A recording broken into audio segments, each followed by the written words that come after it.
No vídeo de hoje, gente, dois assuntos importantíssimos, dois sinais de alerta. Primeiro, em relação ao Brasil, em relação às contas nacionais que estão em verdadeiros pandarecos. Eu vou mostrar isso para vocês. Tal situação é importantíssima porque atinge sim o nosso dia a dia, pode ter muita encrenca pela frente, como inflação, recessão, descontrole, uma série de coisas. E o nosso segundo tema diz respeito à questão climática. Eu não sou um radical, confesso meu desconhecimento em relação a vários aspectos em relação à situação atual do planeta Terra, mas existem indicadores ou indicativos bastante contundentes mostrando que o Brasil está vivendo um fenômeno climático chamado El Niño um pouco mais reforçado. E é importante tratar sobre isso porque, além dos flagelos ocorridos aqui no Rio Grande do Sul nas últimas semanas, agora está chegando uma onda de calor, mas muito calor em várias regiões do país, e isso deve continuar, e eu quero tratar sobre isso, não sob o ponto de vista científico, mas sob o ponto de vista do que um Estado que quer arrecadar tanto pode fazer no sentido de mitigar ou minimizar consequências climáticas. Meu nome é Eduardo Starosta e esse é o canal Fora de Curva. Em relação às contas federais, eu quero fazer uma pequena comparação antes em relação ao dia a dia do Brasil. Você pode ser um profissional liberal, um empresário ou até um trabalhador do setor público ou setor privado, as coisas não mudam muito. Se você estiver ganhando mais dinheiro, pode gastar mais. Se está ganhando menos dinheiro, tem que gastar menos. Uma questão óbvia, senão o seu orçamento vai lá para o espaço. Eventualmente, pode fazer um crédito para antecipar alguma despesa ou sanar algum problema eventual, mas isso não é comum. O comum é estar pelo menos no longo prazo, entre equilíbrio de receita e despesa e preferencialmente poupando um pouquinho para eventuais dias mais difíceis. Mas, lamentavelmente, não é isso que acontece, pelo menos normalmente, com o Estado brasileiro. E o que está acontecendo, gente? Nosso país está numa situação, já tem 3 meses isso, de maneira enfática, de maneira materializada, que a arrecadação cai e a despesa só vem crescendo. O que significa uma arrecadação cai? No caso, se você é um empresário e profissional liberal, vai saber muito bem. Seus negócios não estão indo tão bem. Isso vem acontecendo com o Brasil. A arrecadação de impostos vem caindo desde junho, incessantemente em termos reais. Significa o quê? Os impostos são gerados pelo movimento da economia, seja pagando imposto de renda a pessoas físicas, pessoas jurídicas, sobre consumo, imposto territorial, contribuição sobre o lucro líquido, até sobre combustíveis, uma série de coisas. E de junho para cá, olha só o que aconteceu. A arrecadação federal caiu em junho 3,37%, em julho 4,2% e em agosto, esse dado foi divulgado hoje pela Receita Federal, uma retração de 4,14%. Isso é muito dinheiro, especialmente para um país que está acelerando seus gastos. Vamos pensar bem, gente. Receita cai, o dinheiro que você ganha cai, você acelera a sua despesa, vai ter um momento em que a conta não vai fechar. No caso de uma pessoa, de uma empresa, dá problemas financeiros que podem gerar até a falência pessoal, uma inadimplência ou algum outro constrangimento. No caso dos países, não acontece isso diretamente, porque o país tem como girar sua dívida, até nós temos também, mas por um período muito mais limitado de tempo, mas o país tem sua política fiscal, sua política monetária, que é aumentar impostos, uma série de coisas. Dois recados em relação a isso. Primeiro, se a arrecadação está caindo há 3 meses em relação ao mesmo período do ano anterior, mais uma vez fica comprovado que eu venho falando aqui no Fora de Curva, que os números da economia estão mostrando alguma coisa de errado. A atividade econômica está caindo. Mesmo com os impostos aumentando em várias frentes, a arrecadação cai porque está se gerando menos produto, menos valor no Brasil. E isso é muito sério. Nós estamos em várias frentes já entrando numa recessão e não podemos tapar o sol com a peneira. Isso aí vai dar encrenca mais forte no futuro. Acredito eu que essa queda de arrecadação tem algumas causas. A primeira delas, inclusive, é aumento de impostos em várias frentes. A segunda, a expectativa de mais aumento de impostos, que faz com que quem tem dinheiro para investir, para colocar no seu negócio, fique mais inibido e prefira conservar esse dinheirinho numa aplicação financeira.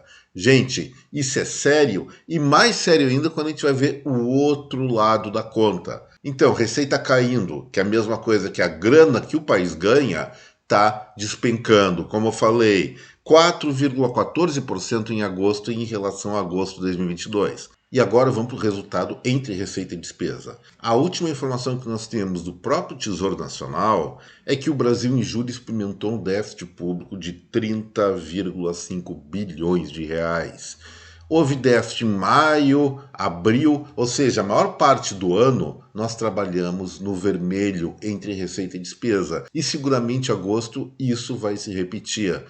É praticamente certo ou muito provável que o déficit do Brasil em 2023 ultrapasse a casa dos 200 bilhões de reais. Eu acho que vai até mais, vai furar todas as expectativas de resultado. Por quê? Vou repetir para ser bem didático. A receita está caindo porque o Brasil, a economia brasileira está gerando menos valor, menos riqueza, enquanto a despesa da União, da federação, do governo federal, só vem crescendo e especialmente, vamos admitir aqui, despesa de má qualidade. Qual é a consequência disso para a nossa vida, nosso dia a dia? Será que a gente não tem nada a ver com isso? Temos sim. Primeiro lugar, o que vai acontecer, o que nós vamos reparar? Quando uma economia, um país é muito bombado pela despesa pública, isso tem curto período de duração. Eventualmente até nós podemos ter uma melhoria, uma amenização de uma queda da atividade econômica, mas a respiração para isso tem tempo curto de sobrevivência. Vai acontecer o quê? Primeiro lugar, aumento de demanda por arrecadação, vão querer subir mais impostos ainda. O governo federal, o Ministério da Fazenda especialmente, está vendo várias e diversas formas de captar mais impostos. E evidentemente, quando eles querem arrecadar mais, vão tirar da onde? Tirar do nada? Tirar do mercado financeiro? Pode até tirar do mercado financeiro, mas estão tirando aqui da gente. É nós que vamos ter que pagar por isso e a nossa capacidade de contribuir já está há muito tempo esgotada. Uma outra questão sobre isso.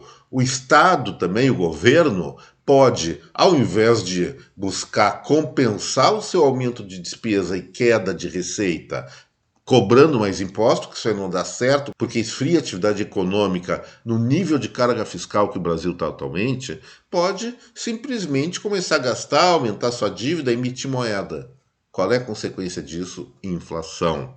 Aí nós teremos uma situação que já está se manifestando ainda timidamente nos dados do IPCA, do IBGE, o Índice de Preço ao Consumidor Amplo, a inflação brasileira. Como eu falei, eu acho que no Fora de Curva de ontem, anteontem, se nós tirarmos o grupo de alimentação, que está caindo por uma questão específica de compensação do passado, do cálculo inflacionário, a inflação brasileira não vai ser 0,23% em agosto, vai ser mais de 0,5%, e isso é sério, e isso chama muito atenção. Por que está acontecendo isso? Porque o governo está gastando mais do que arrecada, isso aí chama-se emissão monetária, e sempre que tem emissão monetária tem mais dinheiro na economia em proporção aos produtos disponíveis para se vender. Acontecendo isso é a verdadeira inflação.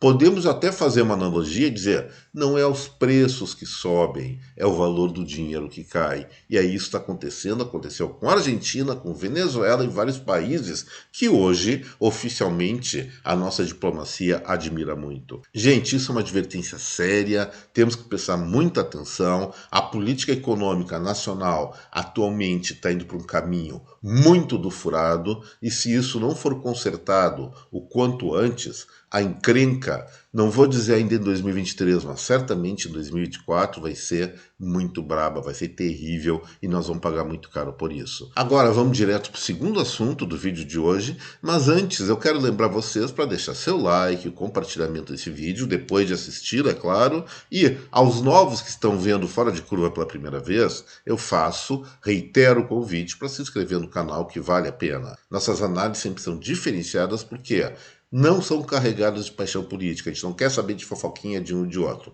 Nós trabalhamos com fatos. E esses fatos nos trazem consequência para o futuro. E é isso que nós procuramos ver aqui no Fora de Curva, não só em economia, mas política, ciência, uma série de coisas. E falando em ciência, vamos agora para as questões climáticas. E nesse ponto já vou adiantar uma coisa para vocês. Eu não sou um ecochato. Eu acho que o ser humano aqui, para se adaptar à vida no planeta, tem que sim buscar algumas alterações nele para aumentar seu nível de conforto, como todas as outras espécies de animais fazem. Os cupins não fazem seus ninhos, as formigas não fazem a mesma coisa, os animais carnívoros não caçam, não destroem os herbívoros. Nós fazemos parte desse grande ecossistema e nós temos um papel, evidentemente que não pode ser radicalizada, de transformar o que existe da natureza e que é hostil a nós, a nosso favor. Lógico, como eu falei, não dá para exagerar, não dá para transformar uma melhoria de padrão de vida hoje numa arma contra nós no futuro. Mas tem uma outra coisa. Falam que o ser humano está transformando o clima da Terra. Não sei se isso é verdade ou não.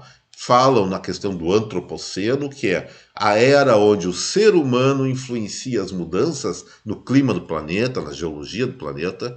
Não tenho certeza, não sou autoridade para discutir isso com ninguém.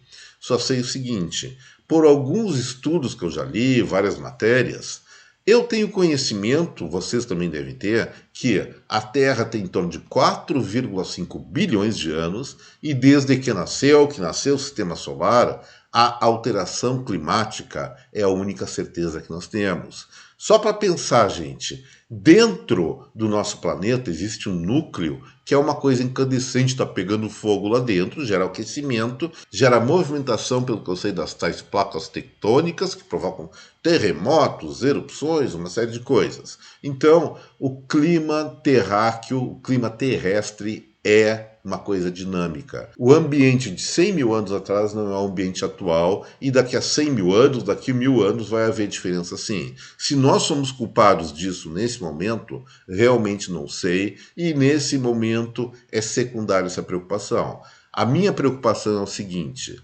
No início desse ano, os meteorologistas anunciaram que havia começado um fenômeno climático que já é comum aqui na Terra, chamado El Niño, que é o aquecimento das águas equatoriais do Oceano Pacífico, que provoca alterações climáticas em vários lugares do mundo, que nos interessa aqui no Brasil.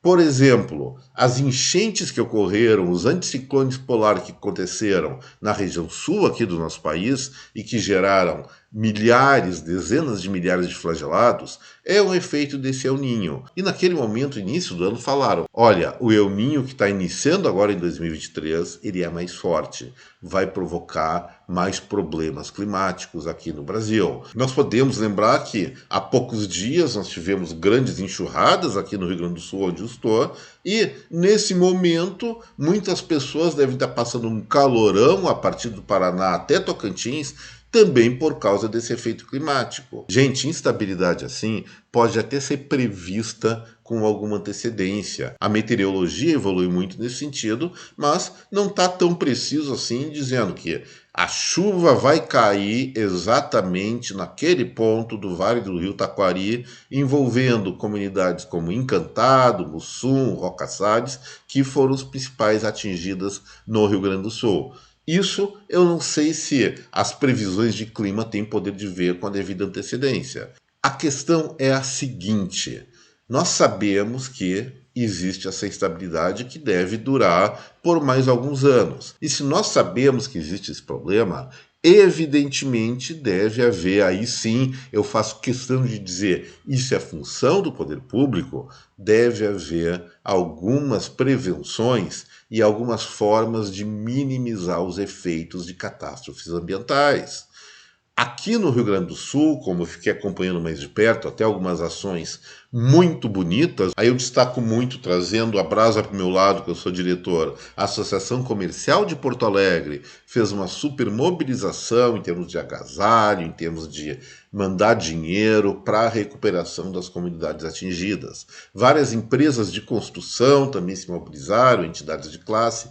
tanto patronais como de trabalhadores, enfim, a comunidade gaúcha se mobilizou. Mas isso aí considerando o evento extraordinário. Mas se esse extraordinário vira uma coisa comum, será que essas instituições vão continuar tendo oxigênio para prestar socorro? Acho que não, é muito difícil. Então, gente, se há uma forte probabilidade de novos sinistros climáticos em qualquer lugar do país, é sim papel da União, pelo menos fazer um fundo, não só de dinheiro, mas também a construção de uma logística permanente para pronto atendimento a eventuais flagelados. Não estou falando só das cheias por conta de excesso de chuvas, inundação de rios, mas também o que está passando agora norte do Paraná, São Paulo, Minas Gerais, Tocantins, Rio de Janeiro, vários outros estados, Mato Grosso do Sul, a respeito dessa onda de calor que deve estar superando 40 graus em vários lugares. Isso provoca vários efeitos danosos à vida humana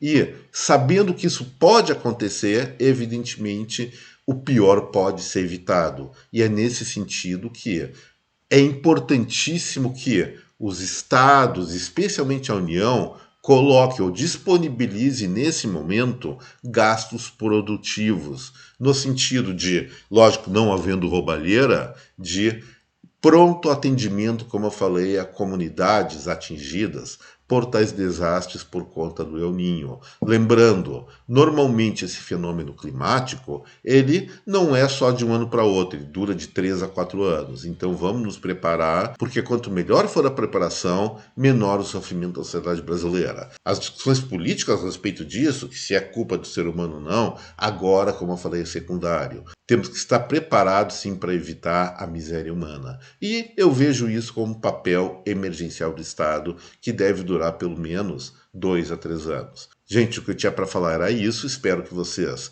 tenham concordado com as ideias gerais do vídeo. Se concordaram, por favor, não esqueçam de compartilhar esse material com a sua rede de contatos, deixar seu like e, de novo, reitero meu convite. Inscreva-se aqui no Fora de Curva. Um abraço a cada um de vocês. Deixo aqui meu até breve. Tchau, gente.